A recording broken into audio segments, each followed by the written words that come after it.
Hi everyone, welcome back. So today I am going to be talking about why your back pain may not always be due to a problem with your back. I see so many clients who come in for a treatment and they say, oh, I've got a problem with my back, and they just want a back massage. But what they don't realise is, every part of the body is connected to another part. And so more often than not, it actually becomes evident that, their back pain, is actually caused by something else, and that actually it's not their back that's the problem at all. With obviously an increasing number of people are leading a sedentary lifestyle, maybe starting up exercise plans without stretching properly. It's quite easy for those quad muscles at the front of the thigh to become tight. This can actually affect the pelvic alignment and create chronic issues with posture if they're not addressed. And this is because you've got 4 quad muscles, all of those cross the knees, but actually one of the main quad muscles, the rectus femoris, is actually also a hip flexor, and so it attaches onto the pelvic girdle. And so if that's tight, it's going to pull on the pelvic girdle and any other muscles that are attached on the other side of that bone. So I'm going to talk about sort of the ways, that tight quad muscles can cause problems with your back, and sort of what you can do about it, really. As we've said, the largest of the quad muscles, the rectus femoris, crosses the hip as well as the knee. So, as we've said, if this muscle is tight, it will actually pull down on the anterior superior iliac spine of the pelvis, which is your hip bone, where it originates. What happens then is that you get a forward tilt of the pelvis and the lumbar spine, which is located between those 2 hip bones. So that's why the lumbar spine is then also pulled downwards, and that's going to give you some backache. Also it will, if the lumbar spine is pulled forwards, what that also does is it will increase that natural arch that you have in your lower back. And in chronic cases, if this is left to go on, could actually cause lordosis, which, is a lot harder to reverse. So the muscles in the lower back, so muscles such as the quadratus lumborum, which will come in at the side here, so they attach onto the pelvic bone and then they attach onto the lumbar vertebrae and also the 12th rib, and they bypass the kidneys. So muscles such as the quadratus lumborum, which originate at the pelvis, will consequently tighten and cause pain because they're going to be, pulled on from the other side of that pelvic girdle. So now the other reason why your quads may cause lower back pain, we need to also look at the hamstrings and the function that they play, because we know that the quads and the hamstrings actually oppose each other, so they're always in balance with each other. And we know that if one of those groups of muscles becomes tight or weak, it will actually increase the likelihood of injury, in the other. Tight quads certainly can cause a weakness in the hamstrings, because when the quads are tight, we know as we just said, that will cause a forward tilt in the pelvis. Now, if you've got a forward tilt in the pelvis, what that does is it then really stretches and pulls on those hamstrings, which also attach sort of at the back. And so then they can be weakened. When you sit down, your hamstrings will generally pull the pelvis down slightly at the back, and that it does this as a sort of a protective mechanism to maintain good posture when you're sitting and to protect the back, and basically prevent you from having that kind of slumped sitting position. Now, if the quads are tight, the pelvis is pulled forwards, causing the back to be lifted up. So it pulls on the hamstrings. This weakens the hamstrings, and as we've said, weakens a person's ability to maintain good sitting posture. So when the sitting posture is affected, that will also in turn place extra stress on the back. How many times have you, maybe you've been off sick from work and you sort of become a couch potato for a few days, and you sort of get very relaxed and you end up sitting a bit slumped, and then by the sort of second or third day, you're thinking, oh, my back aches a bit. And, this is why, because you're not maintaining that good posture. So yeah, as a therapist, I see this a lot. And there are sort of a few tests that you can carry out. But the main one is the rectus femoris test, which if I find indicators of tight quads, and a good indicator of this is if you look at someone's back, and some people's are more noticeable than others, but people we've got the sacral sulcus on either side here, those little dimples that you'll see in the lower back.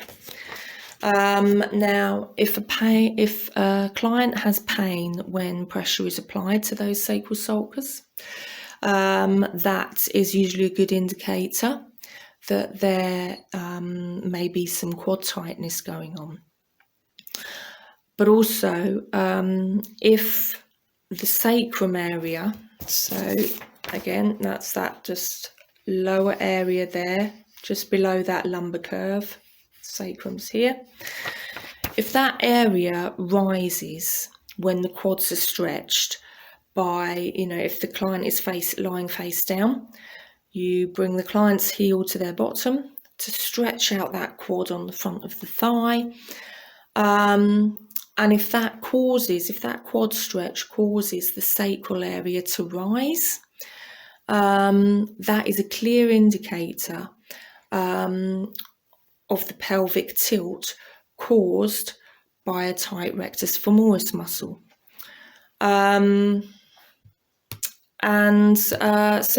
So they're obviously then indicators for me to then work. Maybe even if the client's come in and said, oh, I just want a back massage, actually, I need to work on the leg muscles and release the tightness in the quads in order to help with their back pain. Because at the end you have to treat the cause, not the symptom. So if pain is felt at the sacral sulcus, those dimples, and across the posterior iliac spine, so of the pelvic girdle bone, this can actually also then cause referred pain, maybe to the buttocks, possibly the back of the thigh, and around the groin. So it's not just the back that it affects. Now, if you also have a tight IT band, and I've done a video on IT band syndrome, this can, be worsen further, because the IT band, which comes from the knee up to the hip on the outer edge of the thigh, if that's tight, that will then pull on the tensor fasciae latae muscle, which also originates at the anterior iliac spine of the pelvis, where the quads attach. So, certainly tight IT bands, runners, cyclists are probably the most likely group that I find to have a tight IT band. So obviously if they're, not stretching properly, maybe they then get tight quads, the chances of them having some sort of backache is actually going to be quite high. So how can you at home test how tight your quads are?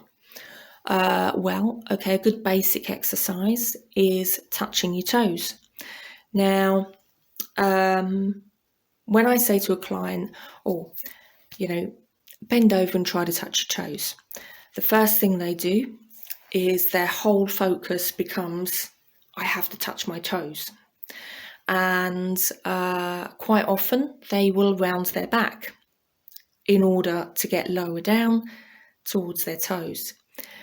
Now, if you're rounding your back when you bend over to touch your toes, that's a good sign that your hamstrings are tight.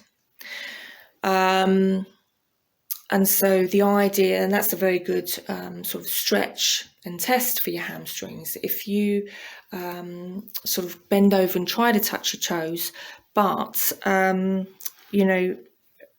basically keep your shoulders back and keep your back straight, and then sort of try to go a little bit further each day, but keep that back straight.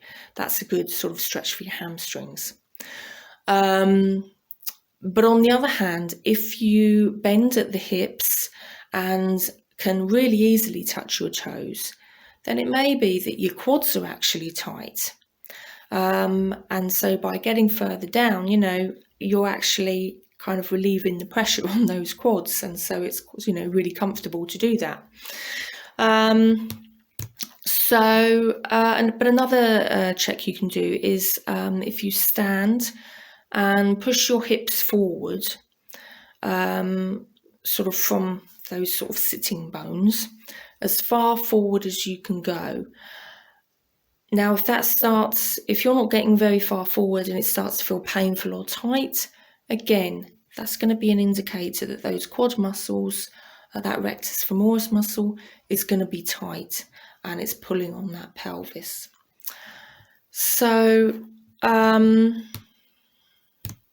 now there are a couple of exercises, that you can sort of, again, use to kind of see, is this painful, and therefore an indicator of whether your quads are tight. So there's, now lunges are great for this, because that will stretch out the front of the hip. And again, those quads. Now, so if you're doing lunges and the front of the hip, or even the back leg, but sort of around where your quads are, if that feels tight or painful, then you probably need to do more quad stretches. But yoga, there's a couple of yoga poses that are also great for, for checking out your quads and seeing, how tight they are, and also to stretch them. So one is the camel yoga pose, and you're really going to feel again at the front of the hip and right down the front of the thigh where you've got that quad muscle. If you can hold your ankles behind you, then you're going to be doing all right. You're going to have nice, hopefully flexible, quad muscles. But if you need to modify the pose, instead of gently arching the back here, if you're needing to modify the pose because you've got back pain, then the likelihood is that these quads are tight. So again, you need to stretch. And the other yoga pose is the Warrior 2 yoga pose, which is this one. So again, if that back leg down there is feeling painful or tight, again, that's going to be that quad muscle. Okay, so again, you need to stretch. But the good news is, this can be easily rectified. And if you book in with a therapist such as myself, it's quite easy to restore the balance between the quads and the pelvis and the back. And of course, the good sports massage or even deep tissue, I can also work on the tensor fasciae latae muscle, which, attaches to that IT band, and the piriformis muscle. And this will help to reduce pain and tightness and improve flexibility. And of course, working on the hamstrings too, to just maintain that balance between the hamstrings and the quads. So, yes, so that is basically why your back may not be the cause of your back pain. Any questions, feel free to comment down below. I will be doing more videos on specific muscle groups and how to prevent injury, and exercises that you can do to improve the flexibility and strength of certain muscles. Feel free to contact me through my Facebook or Instagram, subscribe to my channel, and that's it from me today. I will see you next time. Bye.